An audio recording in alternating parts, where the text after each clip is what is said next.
உங்களுக்கு acne prone skin இருக்குன்னா உங்க ஸ்கின் கேர்ல கண்டிப்பா பண்ண வேண்டிய 3 விஷயம் இன்னைக்கு சொல்றேன். ஏன்னா எனக்கு 15 வருஷமா ஆக்னே ப்ரோன் ஸ்கின் இருக்கு. கண்டிப்பா எக்ஸ்ஃபோலியேஷன் இருக்கணும். சீரமோ, கிளென்சரோ, கிரீமோ, ஃபேஸ் பேக்கோ நிறைய ஃபார்மேட்ஸ்ல இருந்தாலும் I personally prefer cleanser.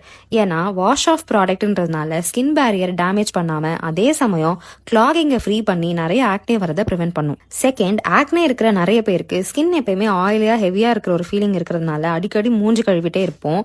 But ஒரு நாளைக்கு 3 to 4 தடவைக்கு மேல மூஞ்சி கழுவணும்னா நம்ம ஸ்கின் பேரியரை நம்மளே டேமேஜ் பண்றது மட்டும் இல்லாம இன்னும் நிறைய ஆக்னே வர்றதுக்கும் இன்னும் நிறைய ஆயில் செக்ரீஷன் நடக்கிறதுக்கும் அதுவே ஒரு காரணமா இருக்கும்.